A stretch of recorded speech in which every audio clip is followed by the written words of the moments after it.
Hello, and welcome back to another episode of Night Vision. I'm Samantha. From these students, 3 finalists were chosen to advance to the next stage of the competition, the Regeneron International Science and Engineering Fair, where they will compete with students from all over the globe. Here with us today is one of the winners, Mohammed El-Sherbini.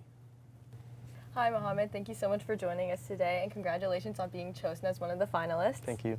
Let's take a look at your clip.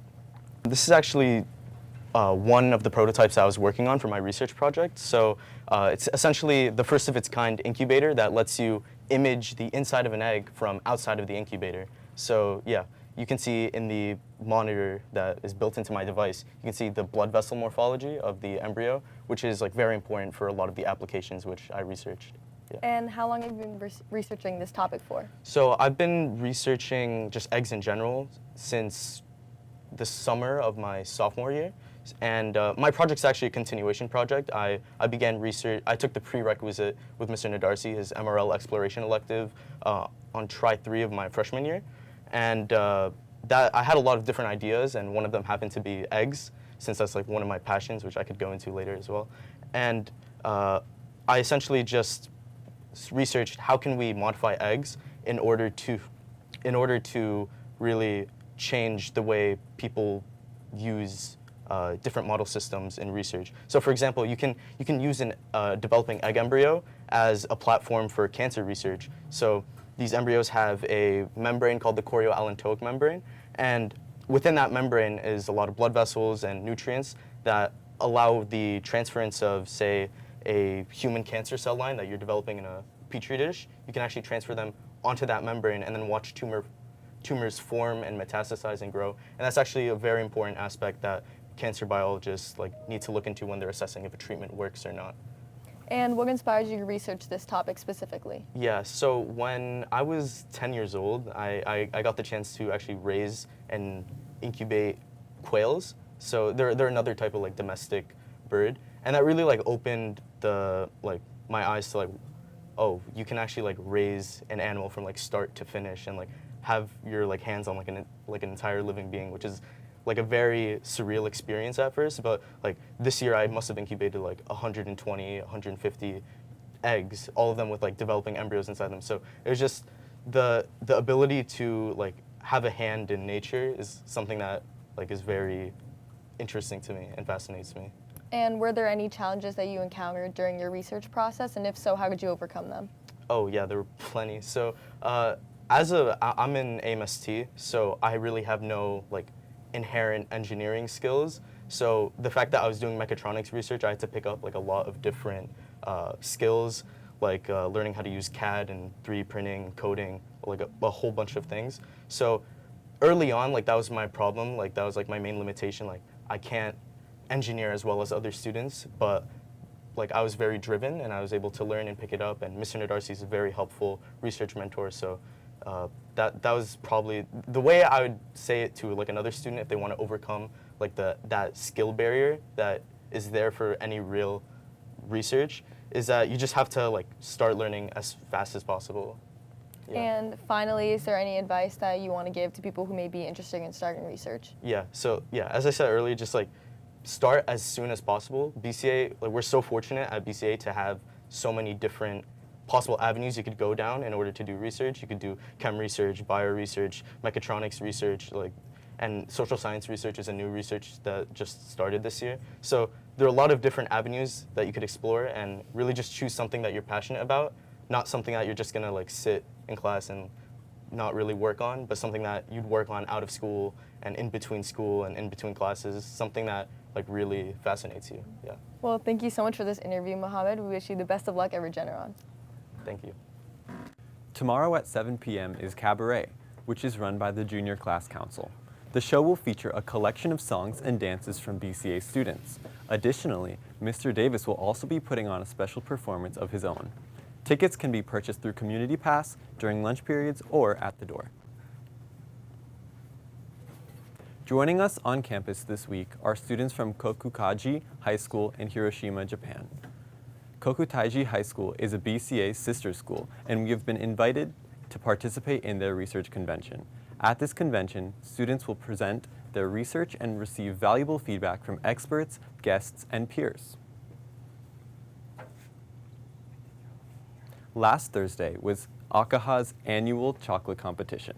Culinary seniors and juniors worked in pairs to create multi-tiered cakes, with the main ingredient being chocolate. Please welcome to the show Olivia Lee and Annika Ha, this year's chocolate competition grand prize winners. Hi, Annika and Olivia. Thank you so much for joining us today. Hi, thank you for having us. Yeah, thank you. So you and your entire academy worked tirelessly to make this event a success and impress the judges. So let's watch a clip from the event.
And last but not least, we have our grand prize winner. This is a prize that could have been from either class. We have a whole new world. Olivia and Annika.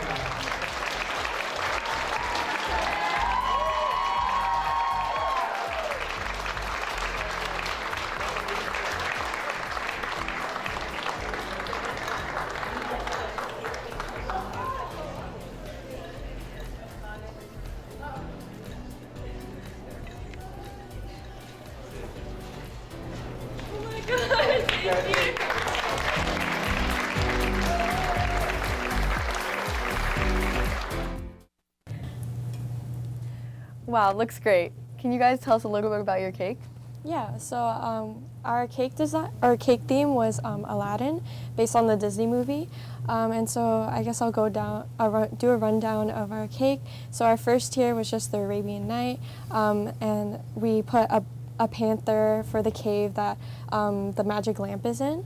And then the second tier we have the town scene where Aladdin is from and where he first meets Jasmine. And then the top tier we have the palace where Jasmine lives, and the balcony where Aladdin brings his magic carpet, and yeah. And then for our flavors, we actually picked banana since the name banana comes from Arabic. So we did a chocolate cake layer for our tasting cakes with a vanilla diplomat cream, some homemade vanilla wafers with fresh bananas, and then we just repeated that process and then topped it off with a golden lamp cookie. So what inspired you guys to specifically make this cake Aladdin themed? So we wanted to pick something that everyone could really recognize on first glance, and a lot of people did with our cake, and we think that Disney's a perfect fit for that. So we kind of just reached a consensus on our favorite movie, which happened to be Aladdin, and also had a lot of fun colors, which we loved. Yeah. And how long did this entire process take to construct this cake? I would say like 3 months. So right after Christmas break, Chef T put us on a project for modeling chocolate. So we just had to make a modeling chocolate structure. And he taught us how to make it and just work with it. And then we started our planning. So we started choosing our theme, which was Aladdin, and then choosing our flavor, which was banana, and just creating a binder, which we would present at Chocolate Comp with like costing, as well as like the design and like the actual like picture of our cake. And then from then on, we just created the whole structure from tier to tier with the fondant decorations, and that's all. And during this process, were there any issues that you guys faced, and if so, how did you solve them? Well, I think the greatest part that the greatest challenge that we faced was definitely the amount of detail and focus that our cake required. Like Olivia said, for the marketplace tier, we had to make a lot of small items out of fondant, such as little apples, baskets, fruits, etc. And we also, since everything has to be edible for chocolate comp, we had to make our figurines of Aladdin and Jasmine out of fondant, which was a lot trickier than we anticipated. So just overall, everything that we had to make for this cake to come together, it wasn't just one design per tier, it was multiple little things, was the hardest part. Yeah, and there's also just a lot of stress during chocolate comp, and like you're in the kitchen all the time, and usually there's like 30-40 people in the kitchen, so it can be very stressful. But I think me and Annika pretty much did it well. So we work well together. Yeah. And we definitely we had a lot of communication, I think, which Definitely. prevented any arguments or issues that might have arisen. yeah. And is there any advice that you guys may have for any sophomores that are going to be competing in chocolate competition next year? Well, our first piece of advice would be to have an organized schedule. We did have a pretty organized schedule, but we were falling behind since we didn't follow it as strictly as we could. And we definitely think too that you should have a lot of trust in your partner. Yes, definitely. Yeah, trust is really important because a lot of the time you're working separately. So I think just trusting your partner to do their part well, and then trusting yourself to do well as well. But, yeah. Well, thank you both for joining us, and once again, Thank you. congratulations on your award. Thank you. you. Thank you so much for joining us on this week's installment of Night Vision. This has been your go-to television show for BCA news, highlights, and more. I'm Jack. And I'm Samantha. As our last Friday before spring break, we wish all of our viewers have a relaxing and enjoyable break. Until next time.